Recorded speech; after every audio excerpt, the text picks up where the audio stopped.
Hello बच्चों, आप सभी का स्वागत है मेरे यूट्यूब चैनल में। बच्चों, आज आपकी जो हिंदी की वर्कशीट है क्लास 7th की कार्यपत्रक 20 और डेट है 3/12/2020। तो आइए शुरू करते हैं। बच्चों, आज हम रहीमदास जी के दोहे पढ़ेंगे और उनसे मिलने वाली सीख को अपने जीवन में भी अपनाएंगे।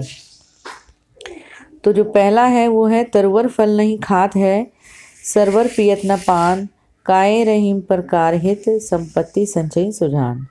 तो प्रसंग है, रहीम जी परोपकारी पुरुषों को महत्व बताते हुए कहते हैं कि जिस प्रकार पेड़ अपनी फल स्वयं नहीं खाते, सरोवर अपना पानी स्वयं नहीं पीते, उसी प्रकार परोपकारी सज्जन पुरुष दूसरों के भले के लिए ही अपनी संपत्ति का संचय करते हैं। संचय से तात्पर्य बच्चों एकत्रित करते हैं, इकट्ठा करते हैं, अर्थात दूसरों की सहायता करने के लिए ही धन इकट्ठा करते हैं और उनकी सहायता करते हैं। किनकी? जरूरतमंद लोगों की। इससे अगला है, थोथे बादर कुंवर के ज्यों रहीम बहरात, धनी पुरुष निर्धन भये करें पाछली बात। पाछली का मतलब पिछली।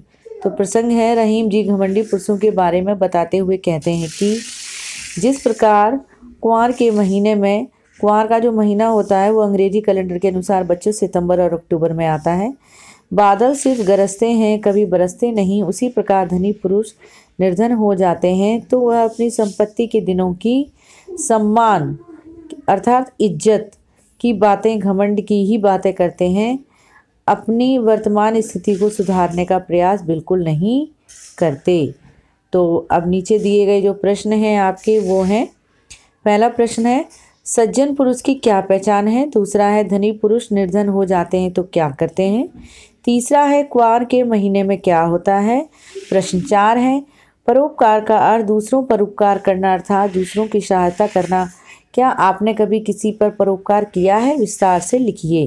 प्रश्न 5 है, पेड़ शब्द के 3 पर्यायवाची शब्द लिखिए। तो आइए इनके जो उत्तर हैं उनको देखते हैं हम। तो पहला प्रश्न है बच्चों, सज्जन पुरुष की पहचान क्या है? तो इसका उत्तर है, सज्जन पुरुष की पहचान यह है कि वे ज़रूरतमंद लोगों की सहायता करने के लिए धन एकत्रित करते हैं। प्रश्न 2 है, धनी पुरुष निर्धन हो जाते हैं तो क्या करते हैं? इसका उत्तर है, धनी पुरुष जब निर्धन हो जाते हैं तो वह अपनी संपत्ति के पुराने दिनों की सम्मान की बातें और घमंड की बातें ही करते रहते हैं। प्रश्न 3, कुंवर के महीने में क्या होता है? इसका उत्तर है, कुंवर के महीने में सितंबर अक्टूबर, जो ये है ये बच्चों ब्रैकेट में आएगा यहाँ पर, कुंवर के महीने में बादल सिर्फ गरजते हैं कभी बरसते नहीं हैं। प्रश्न 4, परोपकार का अर्थ है दूसरों पर उपकार करना अर्थात दूसरों की सहायता करना। क्या आपने कभी किसी पर परोपकार किया है? विस्तार से लिखिए। तो इसका उत्तर है, हाँ, मैंने भी कई बार लोगों की सहायता की है और उन पर उपकार किया है या परोपकार किया है।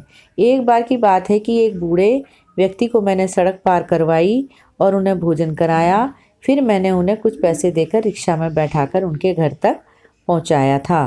प्रश्न 4 है, पेड़ शब्द के 3 पर्यायवाची शब्द लिखिए। उत्तर, पेड़ शब्द के 3 पर्यायवाची हैं, वृक्ष, पादप, द्रुम, तरु। तो बच्चों, अगर आपको जो भी इसमें से इजी लगे 3 पर्यायवाची शब्द आप उनको लर्न कर सकते हैं। तो ये थी आपकी वर्कशीट। आशा करती हूँ आपको अच्छे से समझ में आई होगी।